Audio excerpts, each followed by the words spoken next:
Hi everyone, welcome back to the channel. Also known as Messy Here Asian Guy complaining about airlines. And today, as a part of my travel hacking series, I want to tell you all about the advanced techniques for economy class flight hacking. However, all of the knowledge that I will be introducing in this video is based upon my previous video of the introduction of flight hacking. So if you have not watched it, I highly recommend you to take a look of it right here. And don't worry, I'm not going anywhere. As for the rest of us who have already watched the video, I really appreciate that. And also, let's take some time to admire this Boeing 737 painted as a salmon.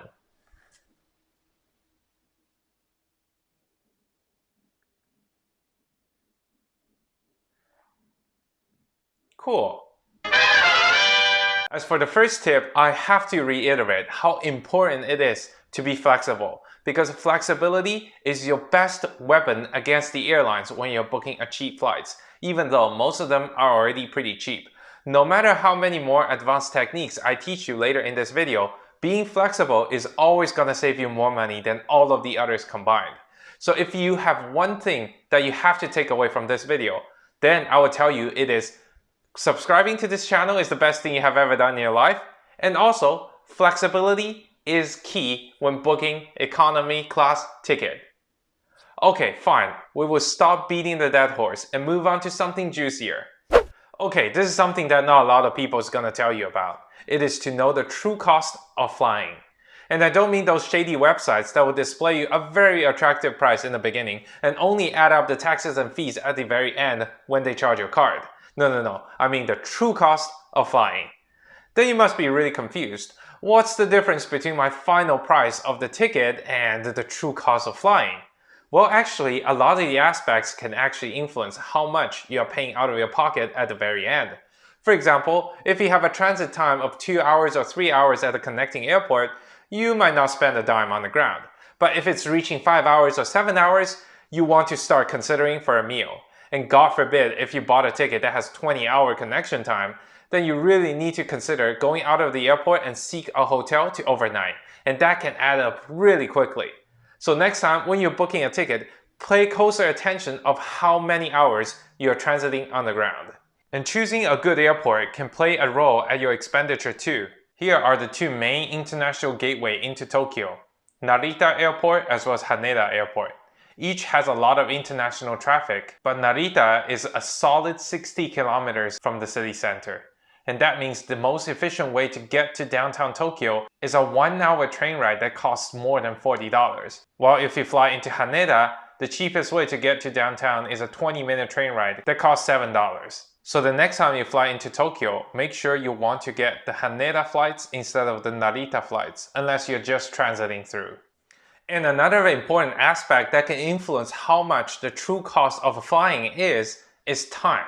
The time of your departure as well as arrival. Check out these direct flights from Mexico City to New York JFK.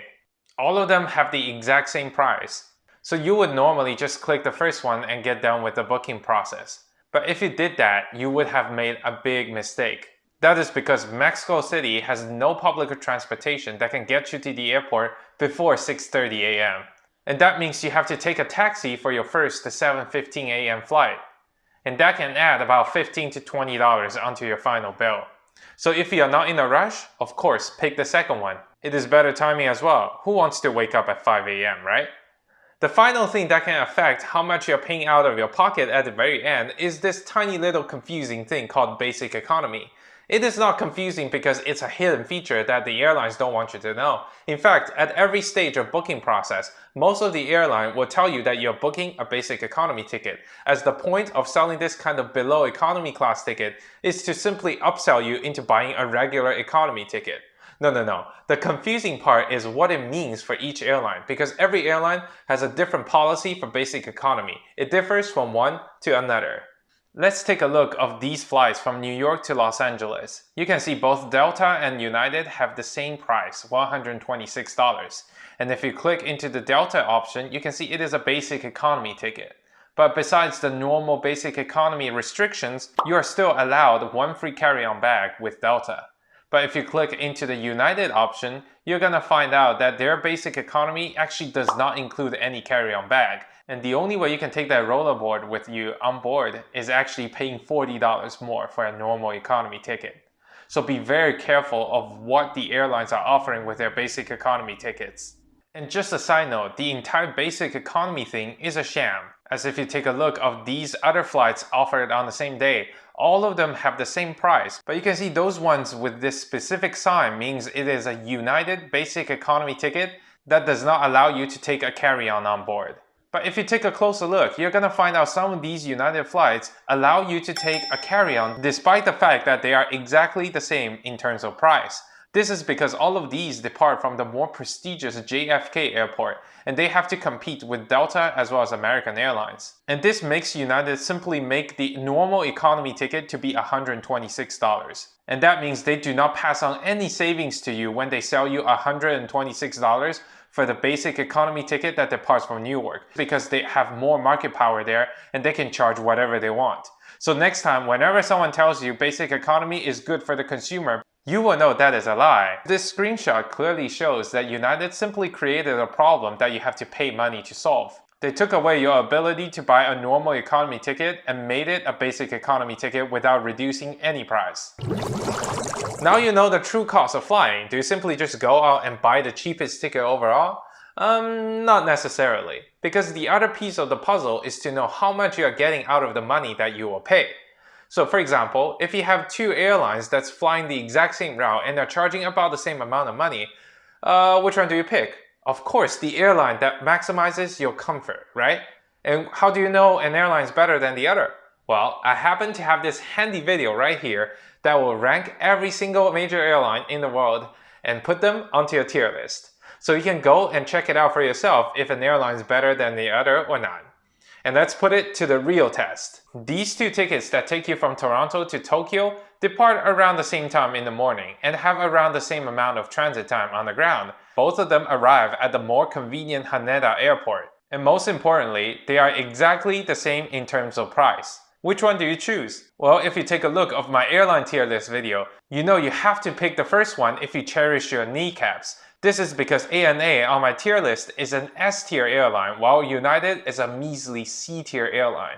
From comfort to customer service, you're gonna have a much better time dealing with ANA than with United. For example, this is an economy class meal they serve on the ANA flight to Tokyo, while this is a United economy class meal they serve on these long-haul flights. And you can see the difference speaks for itself. And it is evident even just on this search result. You can see ANA has exceptional pitch that is over 86 centimeters, while United has a measly 79. So the difference is over 7 centimeters of your legroom. And for my American viewers, that is about the length of a pickle. In fact, ANA has the best seat pitch in economy class in the entire world, while United has one of the worst. So given the same price tag, you have to pick the first flight.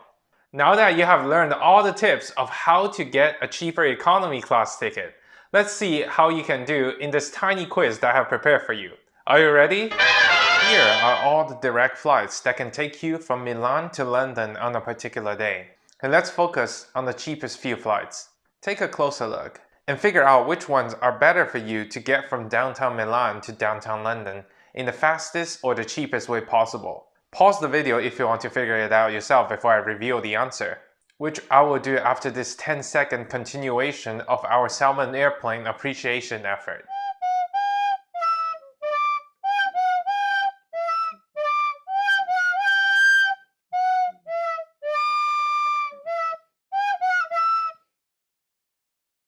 The real answers are actually these ones, because if you do some research, you're gonna find out Milan has two airports that you can depart from, Linate Airport and Malpensa. But the train to Malpensa costs 14 euros, while the bus to Linate costs about 2 euros max. For your arrival, London has 5 airports. Well, actually there are 6, but we don't talk about Southend Airport here. And your main choices are between London Stansted, Luton, as well as Gatwick. To get from both Stansted and Luton to city centre can be very costly, because the train rides can cost up to $25 each way. While from Gatwick, you can get a much cheaper Thameslink train. Well, it seems like you can only save about 10 bucks here and 5 bucks there, but they add up really quickly. Not to mention, the entire ticket is only a little bit above $30, so it depends on which flights you choose. You can sometimes pay 50 to 100% more just because you picked the wrong flight. As for the special case of London, let's take an even closer look. Now you have these two tickets and I want you to compare them. They are almost exactly the same ticket because they are operated by the same airline, have almost exactly the same departure and arrival times, but you can see one flies into London Heathrow Airport and one arrives at London City Airport. But if you study the map carefully, you're gonna find out that flying into London City Airport is much more convenient than flying to London Heathrow Airport. In fact, if you fly into Heathrow Airport, you are not likely gonna arrive into downtown London in 2 hours because the airport is really big. You have to take trains between terminals and wait in the long lines in immigration, while for the city airport, it is tiny and you can get downtown in usually about 20 minutes. Your time is worth some money, right? So as a result, you almost have no reason to choose Heathrow Airport. And this can be quite useful because most of the airlines sell tickets into a specific city, but not by the specific airport. That means in a city that has drastically different airport locations, such as London, Shanghai, Taipei, and Seoul, it is important to pick the one that is located closer to the city center, so it can save you both time, energy, and money. Congratulations! You have finished Travel Hacking 101! Now you should be able to spot a bad ticket apart from a good ticket, and also, more importantly, you should be able to find a cheaper economy class ticket regardless of the situation. And in the next class, I want to tell you all about advanced travel hacking techniques for business class tickets. And spoiler alert, it can be cheaper than economy sometimes. So yes, if you want to keep updated with all the newest travel hacking videos, click the like button beneath me and subscribe to the channel. And I'll see you around.